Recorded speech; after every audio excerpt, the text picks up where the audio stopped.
ஏமாச்சி அரசியல்னா சொகுசுக்கு இடம் இல்லைன்னு சிஎம் ஸ்டாலின் பேசியிருக்கிறாரே, அரசியல்னா அவ்வளவு கஷ்டமா என்ன? சரி, சிஎம் ஓட ட்விட்டர் பாக்குறியே, ஒவ்வொரு நாளும் எவ்வளவு ப்ரோக்ராம்ஸ்ல கலந்துக்கிறாருன்னு பாத்தியா? சிலர்லாம் ஒரு நாள் டிராவல் பண்ணாலே 3 நாள் லீவ் எடுப்பாங்க. அவரு என்னடான்னா காலையில சவுத்ல ஒரு கிராமத்துல இருந்தா சாயங்காலம் நார்த்ல ஒரு கிராமத்துல இருக்காரு.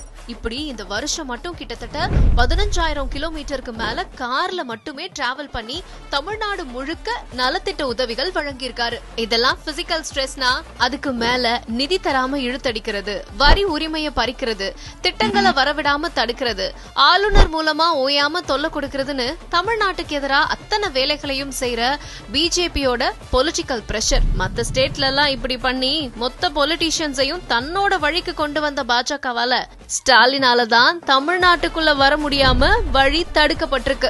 இப்ப சொல்லு, ஸ்டாலின் பாலிடிக்ஸ் எவ்ளோ டஃப்னு.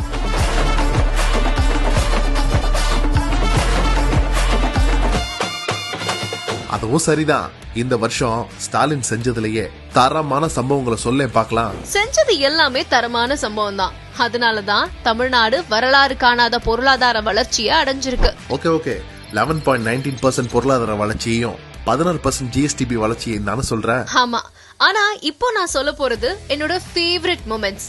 இந்திய துணைக்கண்டத்தோட வரலாற்ற தமிழ் நிலத்துல இருந்து தான் தொடங்கணும்னு சொன்னதோட இல்லாம சயின்டிபிக்கா அதை நிரூபிச்சு இரும்பின் தொன்மையை வெளியிட்டு ஒரு பேங்கரா தான் இந்த 2025வே தொடங்கினாரு. ஆமா மச்சி, அதே மாதிரி அரிட்டாப்பட்டி மேட்டர்ல பிஜேபிய பின்வாங்கி ஓட வச்சதெல்லாம் வேற லெவல். என்ன தாண்டி என் ஊரை தொற்றா பாக்கலாம் மொமெண்ட் அது. இது கூட பரவாயில்ல, உள்ளூர் சங்கிங்க தான் ஊழையிட்டு டயர்ட் ஆயிட்டாங்கன்னா இன்னொரு சம்பவம் தான் ஒட்டுமொத்த சங்கி எக்கோசிஸ்டத்தையே கதற வச்சிருச்சு. எந்த மேட்டரா?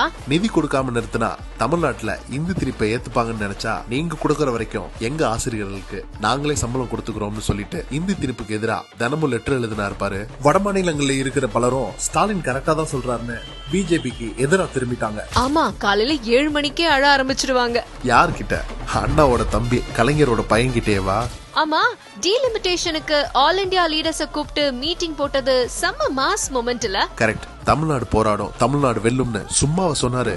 அதுக்காக தானே மாநில சுயாட்சி பற்றி ஆராய உயர்நிலை குழு அமைச்சாரு. அதோட விஸ்வகர்மா திட்டம்னு குல தொழில நோக்கி எல்லாரையும் தள்ளலான்னு பார்த்தாங்க. அதுக்கு வச்ச ஆப்புதான் கலைஞர் கைவினை திட்டம். இதுக்கு நடுவுல சமூக நீதி விடுதி, உங்களுடன் ஸ்டாலின், வடசென்னை வளர்ச்சி திட்டம், காக்கும் கரங்கள், எளிமை ஆளுமைன்னு நிறைய திட்டங்கள் வேற இருக்கே.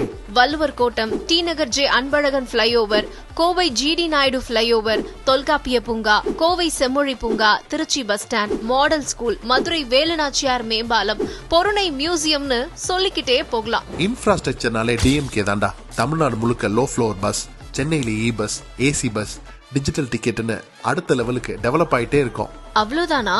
அவ்வளவுதானவா? இன்னும் நிறைய திட்டங்கள் இருக்கு மச்சி. ஷார்ட்டா சொல்றேன், ஞாபகம் வச்சுக்கோ.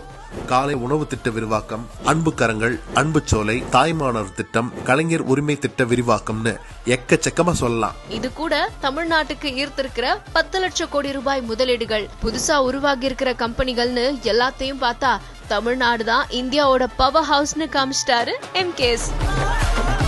இப்ப சொல்லு, பாலிடிக்ஸ்ல சொகுசுக்கு இடம் இருக்கான்னு? நிச்சயமா கிடையாதுடா. ஆனா எந்த உழைப்பையுமே கொடுக்காம சிலர் ஈஸியா பேசிடுறாங்கல்ல. அவங்களுக்கு வாய் மட்டும்தான் இருக்கு, அதனால சவுடால் பேசுறாங்க. ஸ்டாலின் கிட்ட உண்மை இருக்கு, அதனாலதான் சவால்களை ஜெயிச்சு காமிக்கிறாரு.